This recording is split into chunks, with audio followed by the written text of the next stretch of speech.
आम्ही दिलीप भोसले साहेबांना माननीय सर्वोच्च न्यायालयाच्या मुख्य न्यायमूर्तींपेक्षा जास्त पगार कसा दिला जाऊ शकतो हे दाखवलं। त्यावर माननीय न्यायालयाने सांगितलं की आम्ही सांगितलं त्यांना पार्टी ठेवावंच लागतं नैसर्गिक न्याय म्हणून, कारण ते आता पार्टी राहणार आहेत, त्यामुळे ती एक मोठी उपलब्धी आहे। त्याचबरोबर प्रवेश प्रक्रिया पूर्ण होण्याच्या अगोदर, नौकर भरतीची प्रक्रिया पूर्ण होण्याच्या अगोदर माननीय न्यायालयाने मराठा आरक्षणाच्या कायद्याचं आयुष्य ठरवायचं ठरवलंय आणि हेच सगळ्यात मोठी उपलब्धी आहे असं मी म्हणतो हिंदू राष्ट्रामध्ये राहणाऱ्या खुल्या वर्गातल्या जनरल कॅटेगरीतल्या मुलांसाठी। मान्य आहे, पण 16,000 पोलीस भरती, 2,000 शिक्षक भरती, आणखीन मेडिकल प्रवेशासाठी 50,000 विद्यार्थ्यांसाठी जी उपलब्धी करून दिली आरक्षणाची, त्याचं काय, त्याच्यावर काय आज अपेक्षित निकाल होता, आणखीन त्याचा काय निर्णय झाला? अपेक्षित निकाल दिलेला आहे। माननीय न्यायालयाने सांगितलं आहे भरती प्रक्रिया पूर्ण होण्याच्या अगोदर अंतरिम स्थगितीचा निकाल लागेल।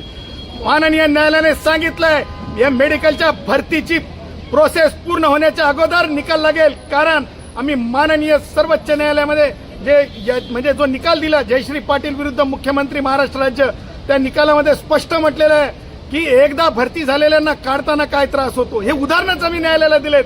त्याच्यामुळं मराठा आरक्षणाच्या कायद्याचं आयुष्य येणाऱ्या 3 आठवड्यात नक्की होईल। या कोर्टाच्या वृक्ष वातावरणात सुद्धा काहीतरी हास्याची लकेर येते, ज्यावेळेस तुम्ही अनेक न्यायमूर्तींचा उल्लेख केला, आणखीन टॅक्सपेअर म्हणून तुम्ही भूमिका मांडली, तुम्ही थेट न्यायमूर्तींच्या पगाराचा सुद्धा उल्लेख केला, चीफ जस्टिस यांनी सुद्धा तुम्हाला हसून दाद दिली, काय नेमकं झालं? बघा, एक लक्षात घ्या, विचार करायची गोष्ट आहे, ममत्व असावं, परंतु जे सेवानिवृत्त झालेले न्यायमूर्ती आहेत त्यांच्या पेन्शनवर आम्ही प्रश्नचिन्ह निर्माण केलंय का? नाही।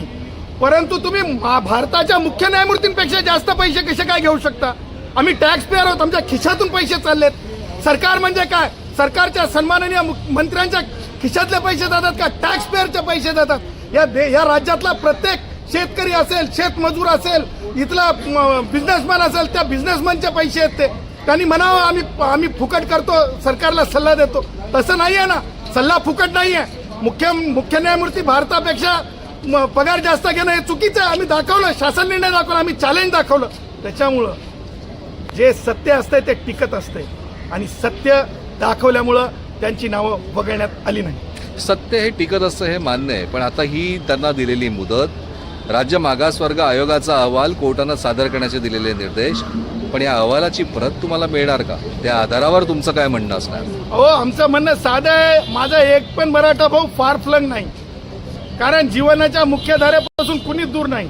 माननीय न्यायमूर्ती भूषण साहेबांचं जयश्री पाटील विरुद्ध मुख्यमंत्री या केसमधलं निरीक्षण आहे। नुसते डोके मोजून आलं, गरिबी दाखवून आलं तर ते मिळत नाही, सामाजिक मागासले पण लागते। माझे मराठा भाऊ सामाजिक नाही, डंके के चोट पे नाहीत। आणि येणाऱ्या सुनावणीमध्ये आता जयश्री पाटलांची जी केस आहे ती मुख्य केस म्हणून ट्रीट झालेली आहे, त्याच्यामुळे येणाऱ्या सुनावणीमध्ये बघा कशा प्रकारे संविधानात्मक आज मुख्य केस म्हणून आज अनेक वकिलांची मोठी फौज होती, व्हिडिओ कॉन्फरन्सिंगने सुद्धा काही दिग्गज वकील या पूर्ण सुनावणीत हजर होते, पण तुमचा आवाज सुद्धा कोर्टरूम मध्ये वाढत होता। उच्च न्यायाधीश म्हणजे मुख्य न्यायमूर्तींनी स्वतः तुम्हाला आता तंबी दिली असं म्हणण्यापेक्षा त्यांनी तुम्हाला रामलल्लाचा काहीतरी उल्लेख केला, काय नेमकं झालं? कारण मी सांगितलं ना की प्रभू श्री रामचंद्राचे आम्ही भक्त आहोत, जनरल कॅटेगरीसाठी उभे आहोत, त्यावर रामलल्ला तर सगळ्यांचीच आहे हो, भारताच्या राष्ट्रपती महोदयांची आहे, इथल्या सामान्यातल्या सामान्य कष्टकऱ्यांची आहे, त्याच्यामुळे रामलल्लाचा आदर आहे, आदर्श आहे। गुणरत्न सदावर्ते, एक अखेरचा प्रश्न तुम्हाला विचारायचा आहे, तुम्ही नेहमी आता खरं तर असा विरोधातली भूमिका आक्रमक पद्धतीनं घेणारी व्यक्ती किंवा मांडणारी व्यक्ती म्हणून तुमचं नाव घेतलं जातं, मराठ्यांना दिलासा मिळावा असं तुम्हाला वाटतच नाही का? कसं मिळणार? 1% सुद्धा नाही।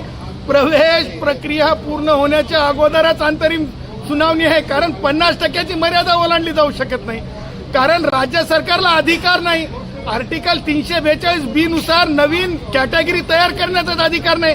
आगे देखो तो होता है क्या? आगे देखो होता है क्या? आता घटना दुरुस्ती 105 झाली तरी काय होणार याचं उत्तर अजून कोणाकडे नाहीये। कोर्टामध्ये दररोज वकिलांची फौज येते, या पूर्ण वेगवेगळ्या प्रकारच्या सुनावणी होतात आणि या दगडी बिल्डिंग मध्ये अजूनपर्यंत सगळेजण याच प्रतीक्षेत असतात की निर्णय केव्हा लागणार, मराठ्यांना खरोखर दिलासा केव्हा मिळणार, का मराठ्यांना दिलेलं सरकारनं आरक्षण हे राजकीय आणखीन फसवा आहे, हा जो गुणरत्न सदावर्ते यांचा जो दावा आहे त्यात कितपत तथ्य आहे? अनेक प्रश्नांची उत्तर अनुत्तरित आहे।